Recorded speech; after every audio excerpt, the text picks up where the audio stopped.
सिवनी मालवा में भाजपा कार्यकर्ता सम्मेलन का आयोजन किया गया, जिसमें प्रदेश उपाध्यक्ष पंकज जोशी भी शामिल हुए और उन्होंने कार्यकर्ताओं को पाठ पढ़ाया। उन्होंने कहा कि चुनाव में पार्टी का प्रत्याशी कोई भी हो, लेकिन हमें यह ध्यान रखना होगा कि हमारा प्रत्याशी कमल का फूल है, जिसे जीत दिलाने के लिए हमें पूरे समर्पण के साथ परिश्रम का पराकाष्ठा पार करते हुए काम करना है। उन्होंने कहा कि प्रदेश और केंद्र सरकार के द्वारा कराए गए विकास कार्यों के बारे में बताएं और सभी प्रकार की जनहितकारी जन कल्याणकारी योजनाओं को प्रचारित करें।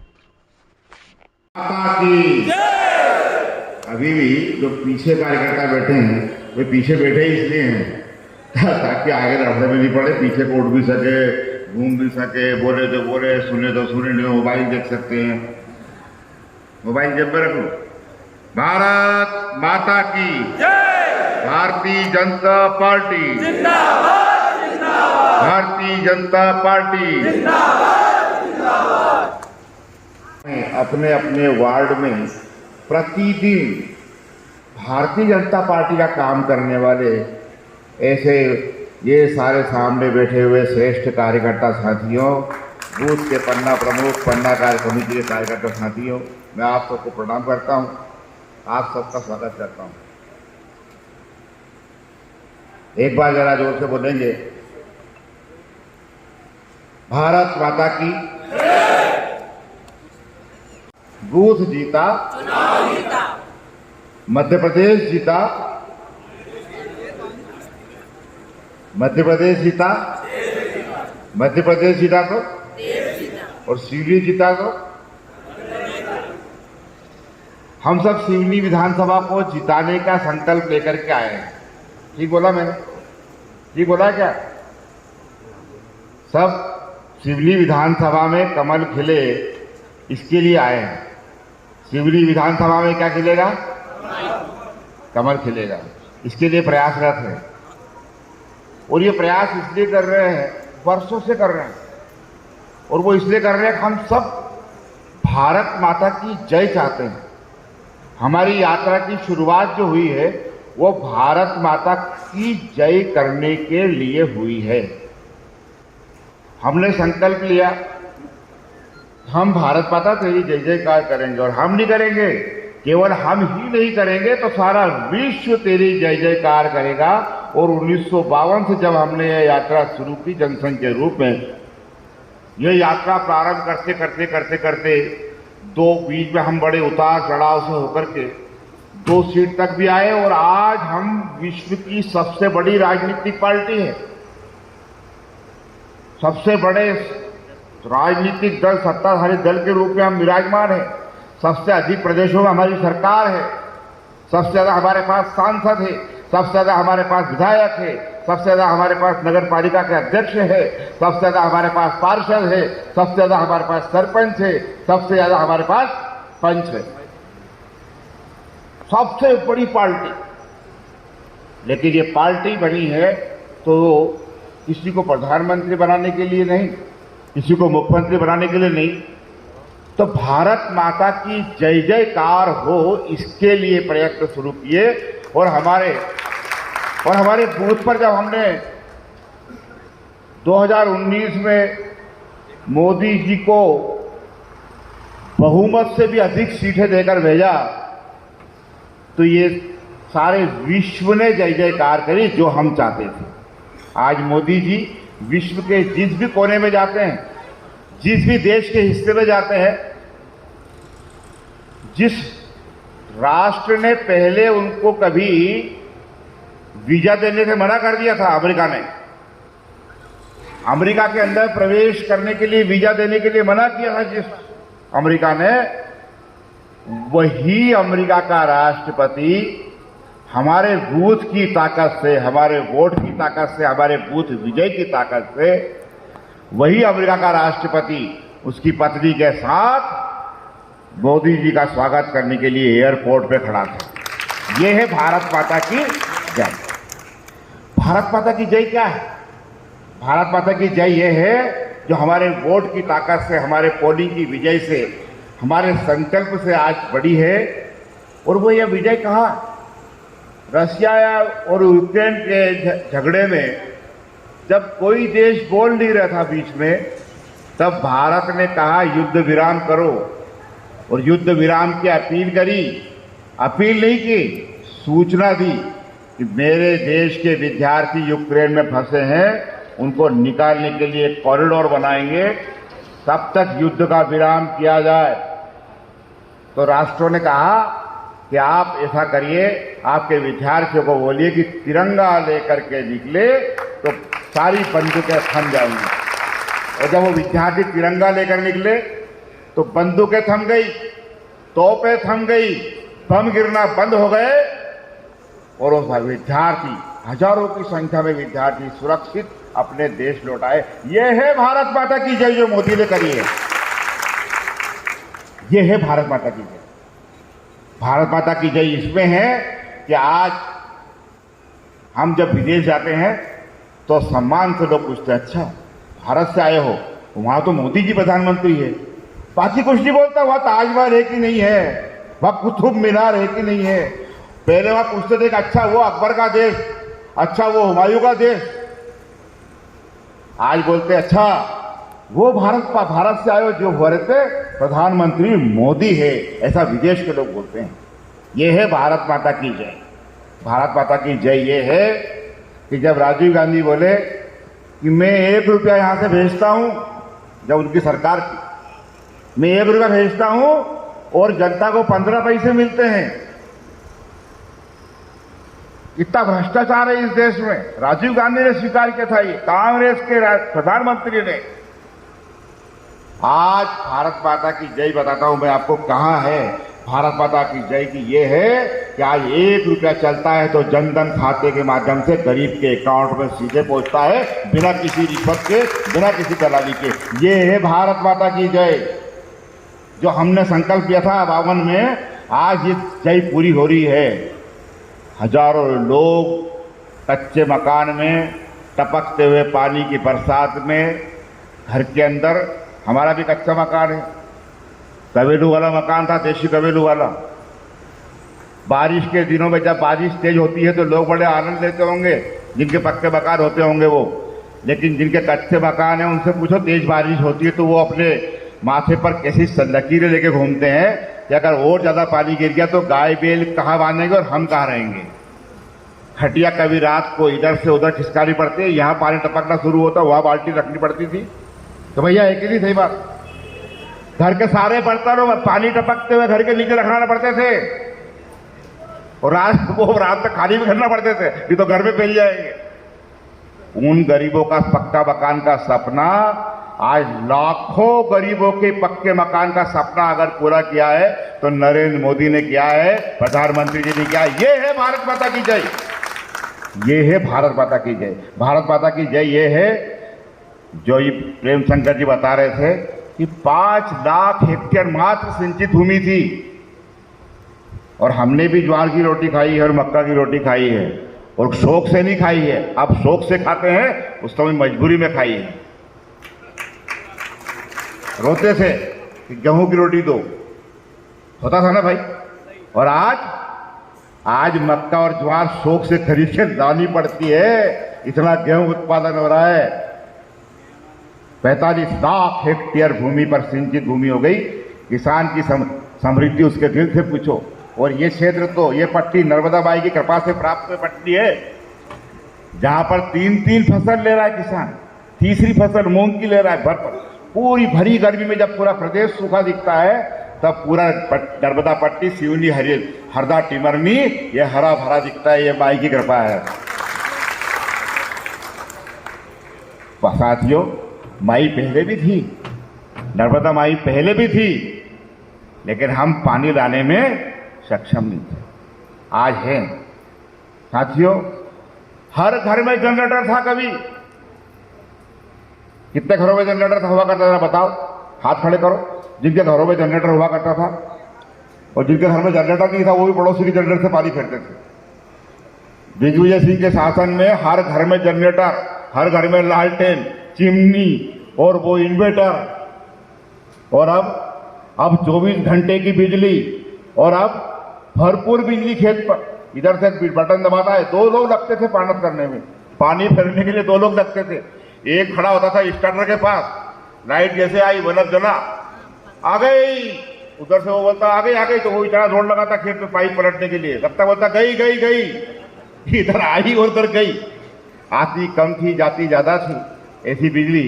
हमारे किसान हर घर में वो वो क्या होता है, 2 फेस का 3 फेस करने का वो एक कंडेंसर फाट करके 3 करे, सब लोगों ने करे भाई, हमारे गांव में भी होता था,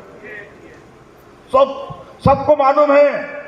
अभी अमित शाह जी इंदौर आए थे, उन्होंने बताया कि मैं जब पहले दिग्विजय सिंह की सरकार थी तब मध्य प्रदेश के दौरे पे आता था, तो मध्य प्रदेश आते समय गुजरात से जब मैं चलता था तो गुजरात से निकलते समय तो मुझे नींद लग जाती थी, लेकिन जैसे झटके आते थे और नींद खुलती थी, मैं ड्राइवर से पूछता मध्य प्रदेश की सीमा आ गई क्या?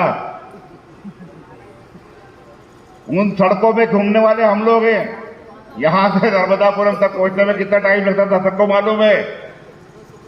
आज फर्राटे भरते हो सबको मालूम है।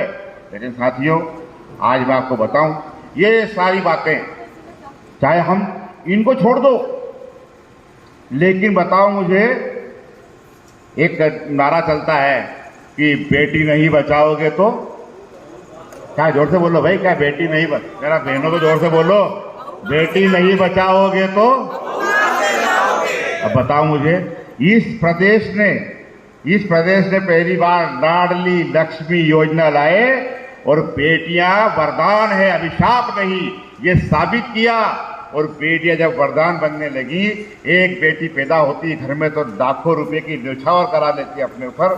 शिवराज सिंह सरकार ने बेटियों की पढ़ाई, बेटियों के जन्म के साथ में उनकी शिक्षा, उनके आने वाले भविष्य की व्यवस्था, और यहाँ तक कि जब जवान होगी तो शादी की व्यवस्था, चिंता नहीं, कन्यादान विवाह, मुख्यमंत्री कन्यादान योजना, बेटियों को वरदान साबित कर दिया, वरदान इस प्रदेश में। और उस वरदान का असर है कि जिस 2003 के पहले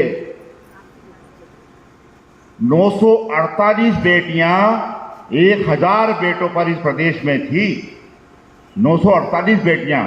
आज हमने बेटी बचाओ बेटी पढ़ाओ मोदी सरकार और शिवराज सरकार के विशेष प्रयत्नों से और हम सब कार्यकर्ताओं की मेहनत से, जागरूक कार्यकर्ताओं के दम पर यह परिवर्तन आया है कि 1000 बेटों पर आज 970 बेटियां हैं। आज बढ़ा है प्रतिशत, ये तो एक दिन में बढ़ गया। अरे ये बटन दबाने से नहीं बढ़ता, ये चीजें एकदम से नहीं होती। मातृ मृत्यु दर, महिलाओं की मृत्यु डिलीवरी के समय या अन्य किसी कारण से जो होती थी उसमें गिरावट आई है, शिशु मृत्यु दर में गिरावट आई है। ये कोई एकदम परिवर्तन होने वाली चीजें नहीं है साथियों, ये वर्षों तक, इस 10 साल तक कांग्रेस की सरकार रही, लगातार कितने वर्षों तक रही, 10 साल तो दिग्विजय सिंह की रही, लेकिन कभी इस तरफ सोचा भी किसी ने कि लड़की जो है, बेटी जो है, वो लाडली लक्ष्मी भी हो सकती है, लाडली बहना भी हो सकती है। ये सब सोचने वाली सरकार अगर कोई है तो वो भाजपा सरकार है। और मैं ये कहता हूं कि आप सबके वोट की ताकत से ये सब हो पाया है, हम सबके वोट के प्रयत्न से ये हो पाया है। और इसलिए हमारा वोट, ये हमारी ताकत, हमारी बूथ की विजय, ये केवल बूथ की विजय नहीं है, ये केवल अपनी प्रशंसा करने के लिए नहीं है। मेरे बूथ की विजय केवल मेरे बूथ की विजय नहीं है, मेरे शक्ति केंद्र की विजय मेरे शक्ति केंद्र की विजय नहीं है, मेरे मंडल की विजय केवल मेरे मंडल की विजय नहीं है, बल्कि ये सब मिलकर के भारत माता की विजय है, भारत माता की जय है, जो हमने रखी, जिसके लिए श्यामा प्रसाद मुखर्जी बलिदान हुए, जिसके लिए पंडित दीनदयाल उपाध्याय ने काम करते करते अपने प्राणों की आहुति दी, वो है ये भारत माता की जय। और आज भी मोदी जी और शिवराज जी 18 घंटे मेहनत कर रहे हैं, लगातार प्रयत्न करके इस प्रदेश को सुखी और समृद्ध बनाने का काम कर रहे हैं। कई के लिए इस भारत माता की जय जयकार हो। और अभी लक्ष्य पूरा नहीं हुआ, अभी लक्ष्य पूरा नहीं हुआ, अभी तो केवल 500 साल का जो हमारा संघर्ष था उसका इतिहास का पटाक्षेप हुआ है। और हमने जो 500 वर्षों से अनेक संतों ने, महंतों ने और कार सेवकों ने आहुतियां दी थी, राम लला हम आएंगे, भूल गए तुम लोग। हिंदू समाज जो है हनुमान जी के मंदिर ज्यादा बनाता, और हनुमान जी के लिए वरदान है, उनको मिला हुआ है कि तुम भूल जाओगे टाइम पे कई चीजें। तो ये भी भूलने में क्या बोलते थे, 500 साल से बोल रहे थे, 500 साल से प्राणों की आहुतियां दे रहे थे, हजारों लाखों लोगों ने आहुतियां दी थी, राम लला हम आएंगे। तुम्हारी आवाज से तो लग रहा है कि तुमने संकल्प लिया, राम लला हम आएंगे। आज वो संकल्प पूरा हो रहा है, आज वो संकल्प पूरा हुआ है। और हम लोग भारतीय जनता पार्टी के कार्यकर्ता नारे लगाते थे, जहां हुए बलिदान मुखर्जी, मंच वालों को भी याद नहीं क्या, जरा बोलो, जहां हुए बलिदान मुखर्जी। बार बार बोलते रहो, बार बार नहीं बोलोगे तो भूल जाओगे। नहीं बोल रहा हूं ना,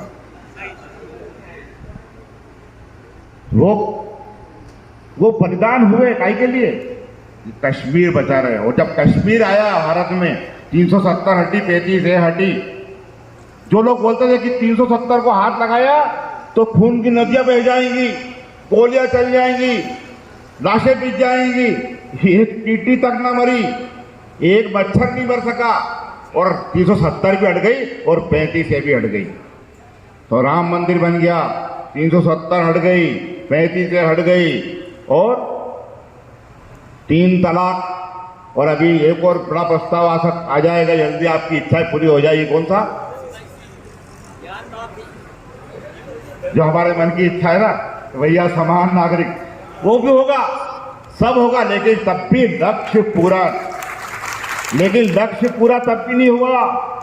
लक्ष्य तो कब पूरा होगा, जब हम संघ की प्रार्थना में, आरएसएस की प्रार्थना में बोलते हैं ना, यहां हाथ रख के, परम वैभवम नए तुम्हें तत्स्वराष्ट्रम। हम अपने राष्ट्र को कहा ले जाना चाहते हैं, परम वैभव पर। विश्व गुरु जब तक भारत नहीं बनेगा, विश्व का मार्गदर्शन करने वाला भारत नहीं बनेगा, भारत का विश्व का सबसे शक्तिशाली देश नहीं बनेगा, तब तक हम चैन से नहीं बैठेंगे, तब तक हम डटे रहेंगे। इसके लिए हमारा काम है, और इसलिए अभी लक्ष्य पूरा नहीं हुआ है। अभी तो हमने मंजिल किया, क्या कह रहे थे, कमर प्रेम शंकर जी ने शेर सुनाया था ना, वो अभी तो मुट्ठी भर जमीन नापी है, अभी तो बहुत बड़ा आसमान। ये सब करना, और इसलिए ये 2023 का हमारे सामने चुनौती है। जाओ भैया बैठ जाओ,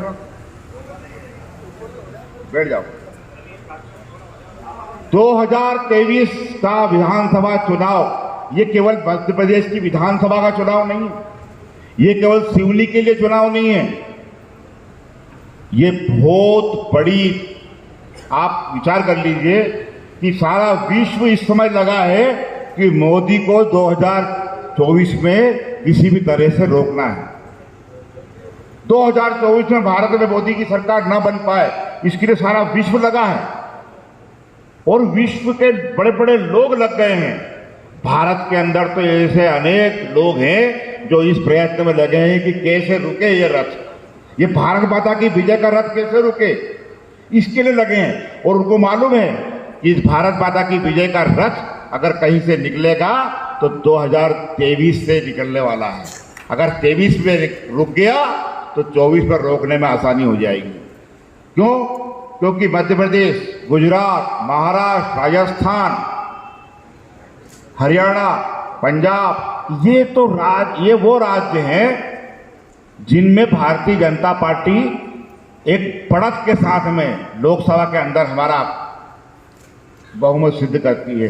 बड़ी संख्या में सांसद यहां से पहुंचते हैं, और ये जानते हैं कांग्रेसी कि इनमें अगर हमने रोक लगा दी, यहां कहना कि हमने कोई षड्यंत्र करके कोई भी पैदा कर दिया, तो ये तय कर लीजिए कि इस रथ को रोकने में, मोदी के रथ को रोकने में सफल हो जाएंगे। और इसे 2023 में किसी के भी बहकावे में ना आकर, किसी के भी बातों में ना आकर, कोई मन में थोड़ा बहुत भी कमजोरी ना रख करके 2023 में हर बूथ पर कमल खिले, इसका संकल्प लेके जाना है। अगर हम यहां चुक गए तो हम वहां चुक जाएंगे, और भारत माता की विजय का यह रथ रुक जाएगा। ये छोटी मोटी लड़ाई नहीं है, वो बहुत बहुत षड्यंत्रपूर्वक लोग लगे हैं। और कैसे लगे मालूम है आपको? आपको लगता होगा कि ये तो मेरे हम तो 4-5 लोग कमरे में बात कर रहे हैं, इस बार अकेले में बात कर रहे हैं। कोई एक आदमी हम में से ही, अब वो हम में से होगा, कहीं ना कहीं भाजपा का गमछा डाल के घूम रहा होगा, लेकिन कहां से वो सहायता प्राप्त कर रहा है, कहां से वो कौन सी राशि प्राप्त करके आपके खिलाफ, आपकी पार्टी के खिलाफ अंदर आकर के बोलता है। आपको लगता है कि यार भारतीय जनता पार्टी का इतना पुराना कार्यकर्ता है, ये बड़ा जीवित कार्यकर्ता है और आज ये कैसी भाषा बोल रहा है। आप समझिए इसको, बड़ी धीरे से वो आपके अंदर कमजोरी पैदा करने का काम करने लगता है। आपका अपना बन के कमजोरी पैदा करेगा, आपको उससे बचना है।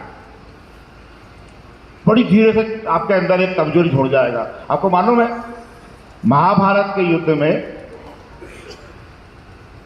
भगवान कृष्ण ये जानते थे कि कर्ण के रथ को रोकना, कर्ण के सामने अर्जुन टिक नहीं पाएगा। कर्ण इतना शक्तिशाली है, तो कर्ण को रोकना कैसे? कर्ण को हतोत्साहित करना पड़ेगा, उसको अंदर मन में अपनी ताकत के प्रति ग्लानि पैदा करनी पड़ेगी। और ये अर्जुन भगवान कृष्ण ने पांडवों के जो मामा थे शल्य, उनको लगाया काई के लिए? कर्ण का रथ हाँकने के लिए।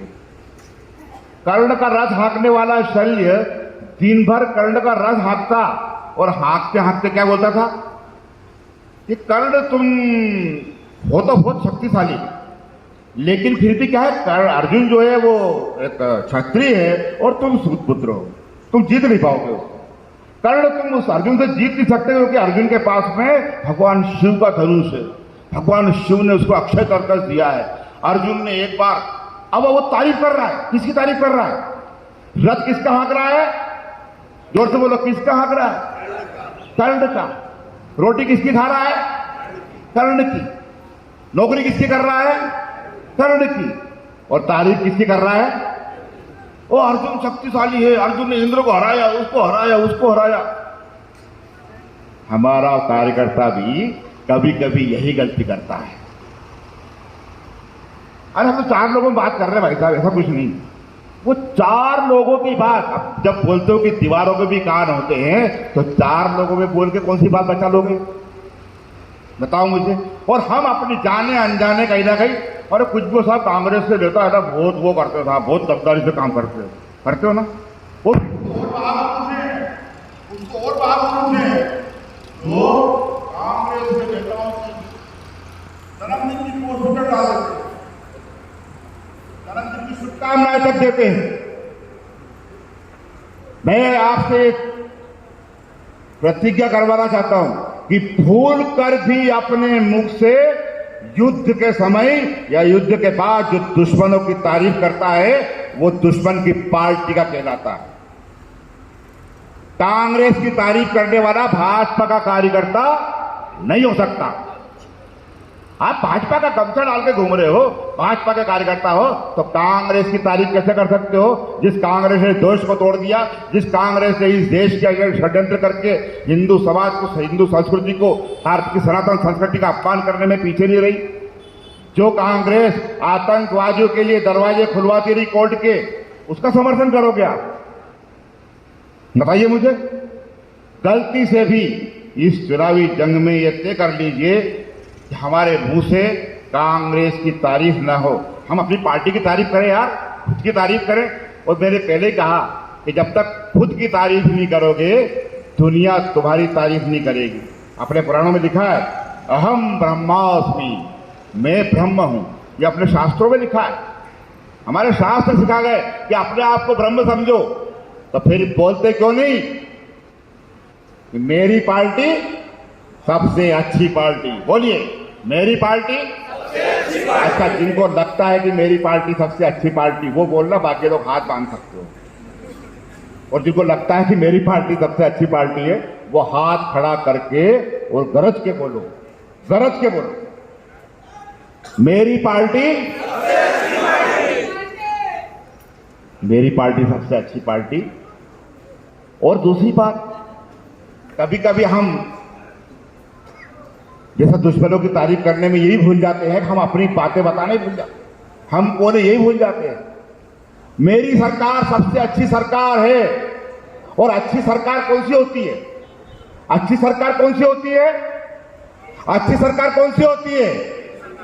अरे अच्छी सरकार कौन सी होती है भैया? देखो, अपनी मां अगर काली है तो दूसरे की गोरी मां को अपनी मां नहीं बनाया जाता। जैसी भी है अपनी मां होती है, ठीक है ना? पार्टी अगर भारतीय जनता पार्टी की सरकार है तो वो मेरी है, मेरा है तो मैं लड़ लूंगा, भिड़ लूंगा। 15 महीने में किससे लड़ने गए थे? प्रदेश बता जाना मुझे नेता, कोई भी नेता बताओ कि 15 महीने में कमलनाथ से कितने बार लड़ने गए तुम लोग मांग करने के लिए? अरे भाई, अपनी सरकार है तो लड़ेंगे, अपनी सरकार है तो धरना दे देंगे, सामने आंदोलन कर देंगे, भूख हड़ताल कर देंगे अपने विधायक के सामने, मांगने जाएंगे, अपने भी आदमी से मांगेंगे। इसलिए सबसे अच्छी सरकार, सबसे अच्छी सरकार कौन सी? सबसे अच्छी सरकार मेरी सरकार। सबसे अच्छी सरकार, सबसे अच्छी सरकार, सबसे अच्छी सरकार मेरी सरकार, सबसे अच्छी सरकार भाजपा सरकार। ये मंत्र है चुनाव जीतने का। पहला अपना खुद का चौराहे पे हम तारीफ करें अपनी पार्टी की। अरे अपनी पार्टी में सैकड़ों काम किए, जरा चौराहे पे बोलना तो शुरू करो। हमारे मालवा में एक कहावत बोलते हैं कि जो बोले वो का बुरा बिके और ना बोले उसकी ज्वार भरी ले जाए।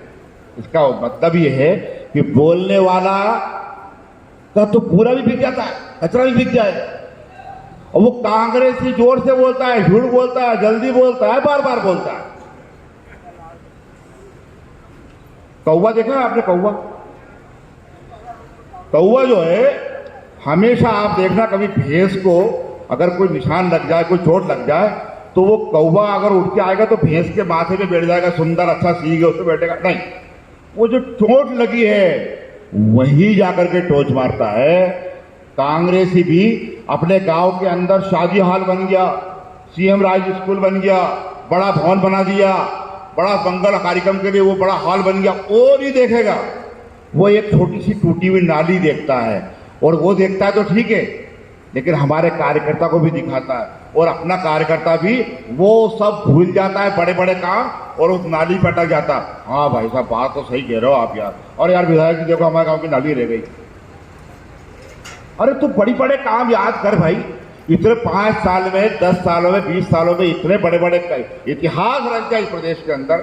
तो पहली बात, चुनाव जीतने के लिए सबसे पहला अगर कोई बात है तो वो है अपने मन में उत्साह, अपने मन में प्रसन्नता, और अपना चेहरा खिला हुआ रखना। बहुत अब भाई साहब क्या करे, डूब गए, मर गए, मेरे गांव में तो विकास ही नहीं हुआ, एक नाली रह गई भाई साहब, तो ये सब रोने वाले के साथ तो कोई खड़ा नहीं होगा। जनता और लोग उसके साथ। भैया, कमल तो वहां खिलेगा जिसका चेहरा खिला होगा। उस बूथ पर कमल खिलेगा जिस बूथ के लोगों का चेहरा खिला हुआ होगा। लेकिन ये चेहरा खिलाने के लिए, चेहरा खिले इसके लिए हमको पहले अपने ये टीम बैठी ना, या इनको संकल्प लेना पड़ेगा। हम प्रसन्न रहें, उत्साह से भरपूर रहें, लबरेज रहें, पहली बात। और दूसरी बात, अपने पार्टी की तारीफ करना, अपने काम की तारीफ करना। अच्छा ये बताओ, इतने लोग बैठे हुए यहाँ पर, भाई साहब कहाँ फोन आ गया आपको क्या? ओ भाई साहब, क्या अब बस उठना, कोई भाई पहले बोल जाएगा कि पहले बोल जाएगा कि मत जाना, जा। तो अपने पार्टी की तारीफ करना, अपने पार्टी के काम की तारीफ करना। अच्छा बताओ, इतने लोग बैठे हो यहाँ, मंच पे वाले भी हाथ खड़ा करना भैया। इतने लोगों को 20 योजना मोदी जी की और 20 योजना शिवराज सिंह जी की, 40 योजना बिल्कुल कंठस्थ है, बिना रुके धड़ाधड़ बोल सकता हूं, हाथ खड़े करो। 40 योजनाएं। कितने लोग हैं? एक ताली बजाओ भैया रणवीर भैया के लिए। एक बात टेस्ट भी करूंगा, कर लीजिए बोल रहे। बताओ भाई, कितनी योजनाएं मोदी जी की हो गई अब तक, किसी को याद है? और शिवराज सिंह ने कितनी योजनाएं, जनहितैषी योजनाएं लागू कर दी, लागू हो गई। लेकिन अपना ये जो देश जिसके दम पर भारतीय जनता पार्टी का पूरा कंधा पर भार है, उस कार्यकर्ता के को 40 योजना लिया। अब बताओ मुझे, इसमें कांग्रेसी जिम्मेदार कि आप अपन जिम्मेदार? जल्दी बात खड़ा करो, कौन जिम्मेदार? हाथ लगा बताओ कौन जिम्मेदार है? अरे जोर से करो, ऐसे हाथ लगाओ, अपन जिम्मेदार है भाई। अपने बना तो कोई करने नहीं है तो योजना मत रटो। अरे योजना बताने के लिए भी हमने कहा भैया योजना देखना है, नमो ऐप पे चले जाओ, साहित्य बंटवाया, किताबें छपवा के बंटवाई। तो दूसरा काम, अपनी प्रदेश की और केंद्र की 20-30 योजनाएं याद करो और उन योजनाओं को प्रचारित करो। अब प्रचारित कैसे करना, तो तीसरा काम बता रहा हूं मैं। तीसरा काम यह है कि अपने गांव में जो विकास हुआ, चाहे वो प्रधानमंत्री आवास बना होगा, चाहे वो सड़क बनी होगी, चाहे वो कोई ऐसा पांडाल बना होगा शादी के लिए, कार्यक्रमों के लिए, कोई शादी हाल बना होगा, कोई अच्छा स्कूल का भवन बना होगा अपने भाजपा के कार्यकाल में, जो भी कुछ भारतीय जनता पार्टी की केंद्र और प्रदेश सरकार के कार्यकाल में विकास कार्य अपने गांव में हुआ है, चाहे वो सड़क बनी हो, चाहे भवन बना हो, उन सबको अपना मोबाइल है, ऐसा बड़ा 50,000 का, 40,000 का, 60,000 का मोबाइल सबके पास में है ना भाई, एंड्रॉइड फोन। फेसबुक भी इस पे है। कितने लोग फेसबुक चलाते हो, हाथ खड़े करो जरा। बहुत बढ़िया जरा। अच्छा, ऐसे लोग हाथ खड़े करो जो अपने गांव के विकास कार्य को, मेरे गांव का सबसे अच्छा मेरा गांव, सबसे अच्छी मेरी विधानसभा, सबसे अच्छा मेरा जिला, और सबसे अच्छा मेरा मध्य प्रदेश, और सबसे अच्छा मेरा भारत, ये स्वाभिमान जहां है, तो मेरा गांव सबसे अच्छा गांव है। तो मेरे गांव का विकास कार्य मैंने अपने फेसबुक पर अपलोड किया है। कोई वीडियो बना के डाला है, कोई रोड का वीडियो बना के डाला है, कोई महिलाओं को, लाडली बहनाओं को खड़ा करके उनका वीडियो बना के डाला है मेरे गांव की, कि बहनों जरा शिवराज सिंह जी का धन्यवाद कर दो, आज 10 तारीख है, पैसे आ गए अकाउंट में। 2 बार आ चुके ना। दूसरी किस्त आई कि तीसरी आई? दूसरी आ गई ना, तीसरी आ गई। अरे तीसरी तो आ गई, लेकिन तुमने एक बार भी मोबाइल पे भिड़ाने का हाथ खड़े करो जिसने डाला। खड़े हो जाओ अपनी जगह पे, खड़े हो जाओ अपनी जगह पे, जिसने हाथ खड़ा किया वो खड़े हो जाओ। हाथ खड़ा किया तुमने, वीडियो डाल, खाली हाथ खड़ा किया कि वीडियो डाला है? इनके नाम नोट करो, इनकी फेसबुक में चेक करूंगा, और ताली बजाओ इनके लिए।